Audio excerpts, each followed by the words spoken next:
Une histoire mystérieuse a secoué la ville de Touban ces derniers temps et continue de faire couler beaucoup d'encre. Tout est parti du salon de beauté de Madame Sia où travaillait Essebe Mbianda. Le salon de beauté de Sia appliquait de très bons prix et était très apprécié. La belle Essebe était la spécialiste du salon en matière de pédicure et de manicure. Elle était une passionnée du maquillage et ça se ressentait dans son travail et sur elle-même. Elle était stylée, toujours très bien maquillée et était réputée comme une briseuse de cœur. Mbianda quant à elle était appréciée pour ses talents de coiffeuse. C'est avant tout pour elle que les femmes se rendaient dans ce salon. Elle était réputée pour son sérieux et surtout pour la qualité de son travail. Mbianda était courtoise, très polie et plutôt de nature réservée. Elle partageait sa vie entre le salon de beauté et son groupe de chorale à l'église. Une semaine avant la fête du travail, alors qu'elle fermait le salon le soir pour rentrer chez elle, les deux femmes sont abordées par une dame très riche. La dame s'était présentée comme étant une cliente qui souhaitait bénéficier des services des deux jeunes femmes. Cette cliente était arrivée à bord d'un véhicule de marque Toyota Prado de couleur noire. Au début, en voyant ce véhicule, les deux travailleuses avaient eu une pensée pour le Cameroun où les Prados de couleur noire étaient devenus des véhicules portant malheur.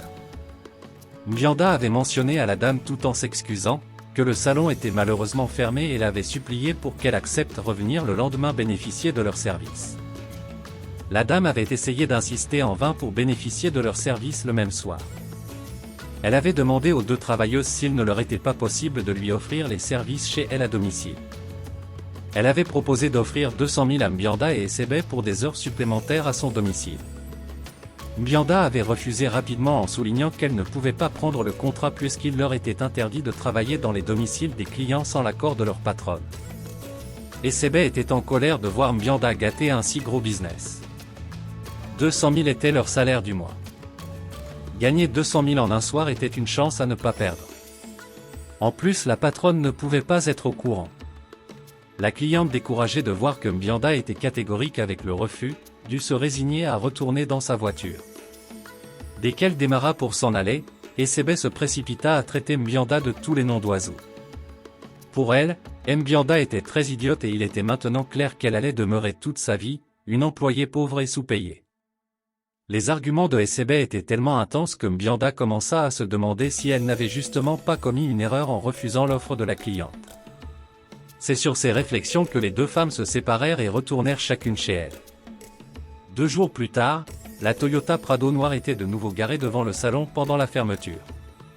Cette fois-ci, Essebe avait décidé de prendre les devants au cas où la dame aurait encore une proposition de business. Rapidement, la dame était descendue de la voiture, avait abordé les deux jeunes femmes, en soulignant qu'elle avait urgemment besoin de leurs services puisqu'elle devait assister à un mariage cette nuit-là. Elle leur avait proposé de lui offrir le service à domicile contre 300 000 francs. Sans hésiter, Essebe s'était précipité d'accepter et avait convaincu Mbianda d'embarquer avec elle pour aller chez la dame. Mbianda était entré dans la voiture tout en priant pour que sa patronne ne soit jamais au courant. Dès que les deux jeunes femmes avaient pris place dans la voiture, la cliente avait démarré et les avait conduites chez elle. Arrivée chez elle, avait compté et remis les 300 000 francs à Essebe avant que les filles ne commencent leur travail. Ensuite, les filles s'étaient mises au travail dans une très bonne ambiance.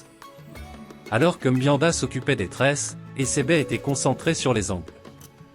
Afin de rendre agréable le séjour des deux jeunes femmes chez elle, la dame proposa rapidement à manger et à boire. Mbianda, qui faisait très attention à ne jamais mélanger travail et amitié, refusa avec sourire tandis que Essebe accepta l'offre et arrêta le travail un moment pour se régaler. Ce n'est qu'après avoir terminé de manger et boire que Essebe se remit au travail. Le temps commençait à manquer et il fallait terminer rapidement pour rentrer et avoir du repos avant de retourner au salon le lendemain. Après un temps passé à tresser, Mbianda s'était rendu compte qu'elle avait du mal à avancer dans le travail. Elle ne comprenait pas comment ça lui prenait autant de temps. Elle tenait à offrir comme d'habitude un service de qualité, mais la durée du travail commençait à l'irriter et à l'énerver. Mbianda avait en effet l'impression qu'elle tressait depuis et que les tresses semblaient ne pas avancer. Finalement, dans un soupir et emporté par la fatigue, Mbianda s'était écrié « Eh Dieu, c'est quelle tête qu'on tresse, ça ne finit pas !» Dès qu'elle avait prononcé ces mots, la dame s'était levée de la chaise en criant et en menaçant Mbianda. Elle l'agressait presque en lui interdisant de prononcer encore ces mots dans sa maison. Il fallait que Mbianda sache qu'il y a des noms qu'on ne prononce pas dans certaines résidences. Mbianda était stupéfaite. Elle ne comprenait pas ce qui pouvait autant énerver la dame dans ce qu'elle avait dit.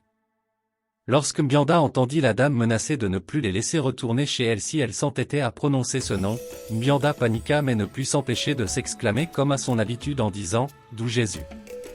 À peine elle eut terminé de dire Jésus qu'elle entendit comme une explosion en arrière d'elle. Le souffle de l'explosion la transporta et la projeta en l'air. Lorsqu'elle retomba sur ses pieds, elle réalisa qu'elle était dans l'eau, très fatiguée et un peu perdue. C'est un pêcheur qui tomba sur elle par hasard, la recourut et la ramena sur la terre ferme. Mbianda supplia le pêcheur de l'aider à retourner chez elle. C'est en arrivant chez elle que Mbianda apprit que Essebé et elle étaient portés disparus depuis 4 jours. Elle réalisa alors qu'elle avait sans s'en rendre compte, passé 4 jours à tresser une dame qu'elle ne connaissait pas et dans une maison qu'elle n'était pas capable de localiser. Elle comprenait alors qu'elle n'avait été sauvée que grâce à sa foi en Dieu. Le même soir Mbianda s'était précipité voir son pasteur pour une séance d'exorcisme. Malheureusement, il faut déplorer que Essebé est toujours introuvable et personne ne sait où elle se trouve. Cette histoire a fait un gros buzz dans la ville de Touban et chacun y est allé avec son avis. La plupart des habitants louent le côté pieux de Mbianda et soutiennent que sa foi en Dieu l'a sauvé des mains d'une entité maléfique. Les personnes qui soutiennent cette idée soulignent que Essebé a certainement péri à cause de ses habitudes de vie mondaine. On a aussi entendu plusieurs habitants avancer la thèse selon laquelle Mbianda était une criminelle dont la place était en prison. En effet, étant donné que Essebé était très belle et plutôt beaucoup sollicitée, ceci aurait probablement rendu Mbianda jalouse.